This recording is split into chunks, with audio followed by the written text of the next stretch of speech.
Good afternoon, everybody. How we doing? Good, good. Well, let's let these guys file out here. But you know what we just did was a little roundtable with leaders in the aviation industry. We've got leaders of labor represented. We've got leaders of the businesses that are, of course, making the airline industry run. And I just wanted to hear from people about the stresses of the aviation industry in light of the fact of the shutdown. And here's what I found out. It actually worries me a great deal because I think that as much as delays have gotten worse over the last couple of weeks, everybody here is very worried that we're going to see more delays, more stresses on the people who are actually making the aviation system run, and more problems for both the consumers but also the great workers who actually make this incredible shining jewel of the American economy actually work and work on time and work safely. Here are the things that I worry about. I worry about the people who are scanning our bags and making us get through the security line. I worry they're not getting paychecks. They're starting to get worried about how to feed their families and how to pay school tuition and everything else. I worry about the pilots who haven't gotten paid in a long time. I worry about the air traffic controllers who, of course, make this entire system extra safe. I worry about them, more worried about their credit card bill than they should be because they're not getting a paycheck because Democrats refuse to open the government. Now, I understand that a lot of Americans are sick of partisanship in Washington, D.C. Trust me, I've been here for 9 months in this job. I am sick of partisanship in Washington, D.C. But this is very, very simple.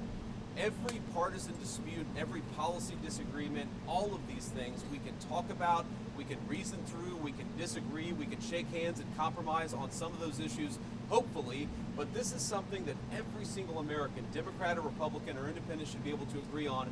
Open the government. Stop this craziness and open the government. It's causing way too many problems, and some of the folks behind me are the people who are dealing with the problems. Now let's just recap exactly what's happened politically in this town related to the government shutdown. We have had now multiple votes to reopen the United States government. The House of Representatives has voted affirmatively to reopen the United States government. 52 Republicans and 3 Democrats consistently vote to reopen the United States government, but we need 60 votes. So all we need to end the craziness, to pay the air traffic controllers, to pay the TSA agents, to pay the pilots, to make sure that food stamp benefits continue to go out to the American people who need them, all we need is 5 reasonable Democrats to join 3 moderate Democrats and 52 Republicans to reopen the government. I want to let Sean Duffy say something, but before I do, I just want to say to any Democrat in the United States Senate, we are happy to talk about any policy issue. We're happy to talk about health care policy. We're happy to talk about tax policy. We're happy to talk about regulatory policy, but not at the point of a gun.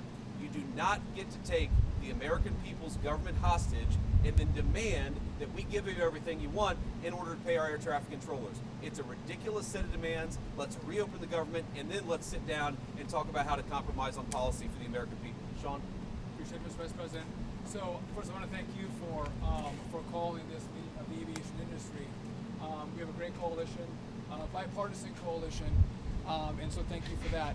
I just want to tell you, we look at the aviation system, and we've seen blips and blurbs, whether it's LAX or it's Atlanta or it's Dallas. You're seeing impacts of this shutdown on our airspace, and that means travelers are delayed, travelers are canceled. It has real problems. So our air traffic controllers, their first paycheck they missed, well, they got 90%, 80% of the paycheck. That was in early October. They just missed their full paycheck. And you got to think, well, then the second paycheck comes. That's not when we have real disruption. Because every single day, as all of you people know, as we all pay our bills, but it's not just the mortgage and the car payment, which is very real, but they're buying food. They travel 30, 45 minutes into the towers or the centers, so you have to buy gas. They have kids that want to play football or volleyball or tennis, and they can't afford the very life expenses that they need those paychecks for. And so though we've maintained the safety, I'm grateful for our controllers who are coming in every day. But I do think as this shutdown continues, you're going to see more pressure on controllers, more pressure on TSA workers, and that's going to have real impact. One group that we don't talk about a lot is we have technicians that work in our centers. I've talked to you all about how old our equipment is. We have technicians that come in every single day to make sure this equipment actually works. They too aren't getting paid. And this is burning, and it's having a real impact on our men and women who serve our airspace. And so I would join the vice president and say, don't hold us hostage. Don't hold American families' travel hostage. Don't hold air traffic controllers hostage. Open up the government, have a conversation, let's get it resolved. But again, every day it gets harder. Every day there's going to be more challenges. And the last point I'll make before I turn it over to Sean O'Brien's really great hair day today is the fact that a lot of our people can go through the miss of one paycheck, and it's hard for them, but a lot of them can get through it. None of them can get through 2 paychecks. And so, again, if Democrats don't get their act together very quickly, you're going to see huge problems. And again, I would come to them with a clean heart and say, open up the government, and then let's have a conversation. I'll give it to the Teamster, Sean O'Brien. Thank you very much, Secretary Duffy. Thank you, Vice President Vance. Look, the bottom line, and we took a position, I represent 1.3 million working men and women in this country for the International Brotherhood of Teamsters. We took a position 3 weeks ago. Pass a clean CR, get to the table, negotiate a deal. Do not put working people in the middle of a problem they should not be in there. And we got to think about the families that are going to be affected. Think about when you have to tell your son or daughter they can't play sports because you're not getting paid. Think about when you can't pay your mortgage. Think about when you can't pay your tuition. Put the politics aside, get to the table, negotiate a deal, pass a clean CR right now, and then figure out the problems moving forward. And I want to thank the air traffic controllers.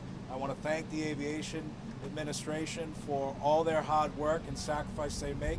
And look, security and safety of the airlines is paramount. Let's not compromise the safety and security. Pass a clean CR. Thank you. Thank you, Sean. Anybody else? Come on. Yeah. Thank you, Mr. Vice President. Thank you, Secretary Duffy. Thank you all for being here with us today. And I want to start by really thanking the professionals, the air traffic controllers, folks at the TSA, also the FAA, the people in management. They're working hard. They are keeping the skies safe. They've minimized delays. Fewer than 2% of flights have been delayed so far because of air traffic control shortage. So they've done a great job. But it's putting stress on people. It's not fair to those people. It's also putting stress on the economy. You know, the first couple of weeks has had no impact on the economy, but as every day goes by, the impacts start to grow. And airlines are a pretty good real-time indicator of the economy, and we start to see, still minor, but steep booking impact. And you see that happening in the economy. We put the whole economy at risk. And so it's been 30 days, and while I don't have a position on which partisan side and how things should be settled with healthcare, it has been 30 days. I also think it is time to pass a clean CR. Use that as the opportunity to get into a room behind closed doors and negotiate hard on the real and substantive issues that the American people want our politicians on both sides of the aisle to solve. But let's get a clean CR and get that negotiation done behind closed doors without the pressure, without putting the American workers and the American economy at risk. You're great. Mr. Vice Okay, guys, we'll take a few questions. Yeah. Mr. Vice President. Thanks, Mr. Vice President. Mary Margaret with Daily Wire. We're coming up on the 1-year anniversary of this really tragic plane crash in D.C. Should Americans be afraid to fly while the shutdown continues? No, I don't think Americans should be afraid to fly because we've got great airline professionals who are keeping the safest aviation industry in the world afloat, but they're doing it with incredible stress. What I worry more about is that if you have, let's say, a pilot who's now missed 2 paychecks, who's now telling his kids that they can't do things that they'd like to do, who's now worried about feeding his family, maybe that guy doesn't show up to work, maybe he goes and gets a different job. That means greater delays for the American people. I worry about the air traffic controller who now has missed 2 paychecks, who's got to pay his credit card bill or his mortgage, but can't pay both, and decides, you know what, this industry is not for me. The Secretary of Transportation made a great point in private. I'm going to steal it right now because we got to get people into the air traffic control industry. We had a shortage of 2,000 people. How many of those people look to the future, see the congressional Democrats can't get their act together and say, you know what, we're not going to join air traffic controlling at all, which is going to further extend the delays. I think that we have a safe system because these guys are doing heroic things in the midst of this terrible shutdown, but why do we ask them to do so much without getting paid? Why don't we pay them so that they can be happy, they can do the best job they can do, and they're not worried about feeding their families while they're doing a very important job for all of us. Mr. Vice President. Yeah.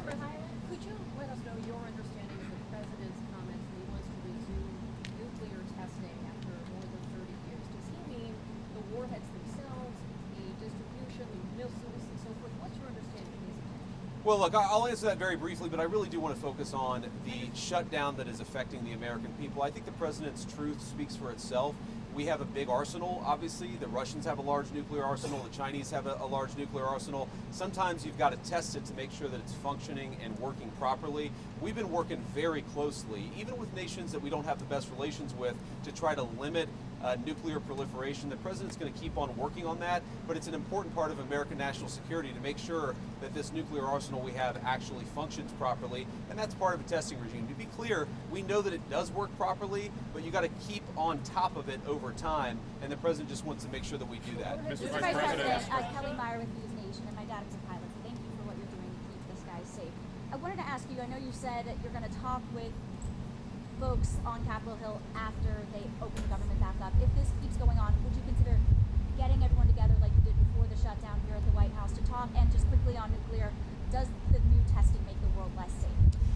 So I'm not going to answer. I've answered all the questions about nuclear testing that I'm going to answer. I want to talk about the government shutdown here, and I'd like to focus the questions there.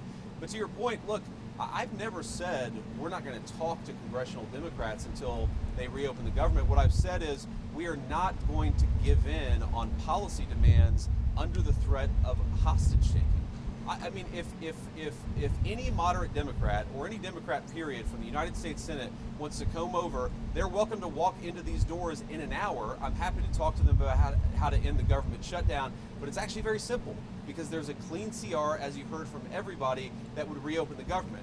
What we're also saying is that we're not going to allow anybody, Democrat or Republican, to effectively threaten any policy demand and to place that upon reopening the government. You don't reward hostage taking. If Democrats want to talk about healthcare policy, let's talk about healthcare policy. If they want to talk about tax policy, let's talk about tax policy. They don't get to come in here and say, you give us everything we want, or we're going to shut down the government and not pay our pilots and not pay our air traffic controllers. It's ridiculous, disgraceful, irresponsible behavior. There have got to be 5 more moderate Democrats in this entire city who are willing to work with us to reopen the government. Mr. Vice President, on the issue of the shutdown, there is the concern about 42 million people losing their SNAP benefits. Of course. Over this weekend. The administration's moved a lot of money around to pay troops, to pay federal law enforcement, and is telling Congress it can't move money around to pay at least some of those benefits. Why not? And would there be some push perhaps in the next 48 hours to try to do that so Americans don't go hungry? Well, here's the problem.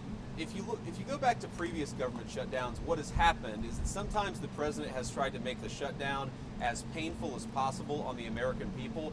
I give the president of the United States great credit and the entire team for trying to make this as painless as possible. The Democrats are acting irresponsibly. He doesn't want the American people to suffer because of it. But look, right now, this government, this administration, we're like guys running around, with a leak in a damn wall, trying to plug it with bubble gum. And we plug one spot with bubble gum, and we plug another spot with bubble gum, and we plug another spot with bubble gum. Why don't the Democrats just stop this entire charade and reopen the government so that we don't have to try to make this thing work on a shoestring budget, which is what we're trying to do. The unfortunate reality, and we're starting to see this with our aviation industry, we're going to find out the hard way with SNAP benefits.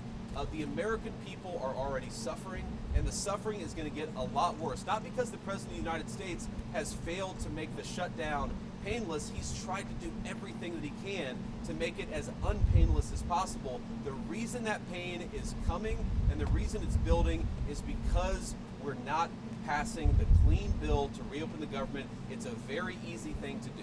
So you're not... Mr. President. Thank you, Mr. Vice President. I'm Monica Page with Frontlines Turning Point USA.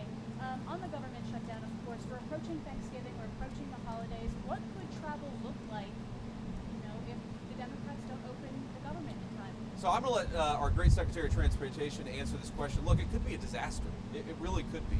Because at that point, you're talking about people have missed 3 paychecks. They've missed 4 paychecks. How many of them are not going to show up for work? You take the TSA lines that are already too long, even right now, and say half of those people don't show up for work. Not because they're not hard workers or good people, but because they've got to find a different job to feed their families. What happens when the security lines are not an hour long, but they're 4 hours long? What happens when pilots start not showing up for work because they're so focused on paying the bills, they can't fly the plane safely? That's going to lead to massive delays. We want people to be able to get home for Thanksgiving. We want people to be able to travel for business, to make this entire engine of commerce work. We want the aviation industry to work. It's not going to work unless the Democrats reopen the government. These guys are doing heroic things to make it work as well as it possibly can, but every single person that I talk to a word, they are worried that the delays are going to reach a point where it makes it very, very hard for the American people to fly. So to answer your question, our traffic will be snarling, right? It'll be a disaster in aviation. And just I'm going to steal, you stole my point, I'll steal one from Scott Kirby from United. October is a slower air travel month, and we have great weather in October. And so you've seen minimal disruption because of good weather and slower travel. But as we go into November, travel picks up as people start to look at going to see their families. Kids come home from college. And if you don't have air traffic controllers who are being paid, they may want to stay on the job, but they cannot. They're going to have to go take a second job, and you're going to have mass issues throughout the airspace.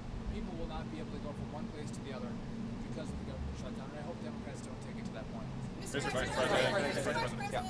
Alex Brachet from ABC News. I'm curious, as we move into this holiday travel season, is the administration working on a plan to keep airports running smoothly? The other thing that I wanted to ask you is we got 20 million Americans who are set to see their health care premiums skyrocket with those ACA tax credits expiring. Curious your response there. Is the administration working on a plan to expand them? Why don't you take the question about what we're trying to do to try to limit the effects of the shutdown on aviation? I think Sean is a great person to address that, and then I'll address the health insurance premium question. Yeah, so we're working closely with NATCA, our air traffic controllers union, our technicians who work to keep the equipment safe and operational. I know Christy's working with TSA, so we are doing all we can to partner with and talk to our government employees who make this system run smoothly. But we can only ask so much. And I, as a guy who had a lot of kids and didn't make a lot of money early in my life, I know the pressure that these families are under. And by the way, think when these families go home, the fights that are had over the fact that you don't have money for basketball this season, the family strife that happens because they don't have money coming in the door is very, very real. So we are doing all we can to work with our partners to keep things running smoothly. But in the end, we can only go so far. And if I could just, before I turn it over, I love that you guys are asking us questions about what we can do to make this less painful. There's an easy, painless solution. Pass a clean CR. And by the way, I think you all, I was part of some shutdowns myself in Congress, and the tone of the press corps is very, very different in this one. You were rabid against Republicans who voted not to open the government up, and it seems like everyone is so docile. And so, what is the president going to do to alleviate the pain? I'm out of the mall. Anyone can go see the World War II Museum. They can all go see the Vietnam Memorial. Again, we didn't close those down. This administration is doing everything they can to alleviate the pain on the American people. Go back to Barack Obama. He did everything he could to shut down parks and memorials across this city. And so, again, it's an easy answer.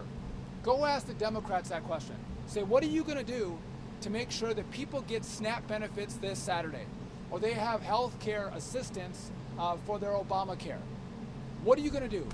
Because we're doing everything we can on our end, but there's not much more we can do because the rules of the road by which we have to play. And so, again, I'm grateful for this team because they care about the American people. I just wonder, do the Democrats care the way we do? And if they do, open it up, sit down, and negotiate. That's a great point. I want to answer the question about health insurance premiums because look, we don't want the American people's health insurance premiums to go up. We're very worried about this. The president's been talking about this since before we even took office, that we're inheriting a healthcare system that has suffered some real problems under the Biden administration. Because of that, you're seeing health insurance premiums skyrocket. Now here is our very simple proposal to the Democrats. Let's sit down and come to a compromise and work it out. And you know what the Democrats' response to that is? Give us everything we want or we're going to shut down the government and keep it shut down. That is not reasonable behavior. That's not how you do compromise in this town. That is the way that the Democrats have operated. They are trying to take a hostage, and we can't reward that behavior. If we do that, if we say, yes, of course, we'll give you everything that you want if you reopen the government, you know what's going to happen? In 3 months, they're going to come back to the administration, and they're again going to say, we're going to shut down the aviation industry. We're going to deny people SNAP benefits unless you give us exactly what you want. That's how a child behaves. That is not how a responsible governing party behaves in the United States of America. And let me make one final point, and then we'll cut out of this press conference. Look, I I've been a little bit unfair, and I want to correct this, because when I say that Democrats have shut down the government, it's actually the far left side of the Democratic Party, because to their great credit, 3 moderate Democrats joined 52 Senate Republicans to vote to reopen the government. We need 5 more reasonable Democrats to put the American people first and reopen the government. That's all that we're asking. Let's talk about health care policy. Let's make sure that we ensure that Americans' health insurance premiums don't go up.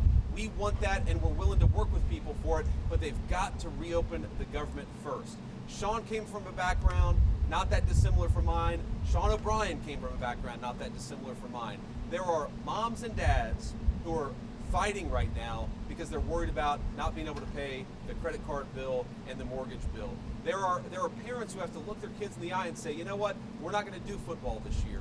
We're not going to do basketball this year because I can't pay for it because the federal government is shut down and I'm not getting a paycheck.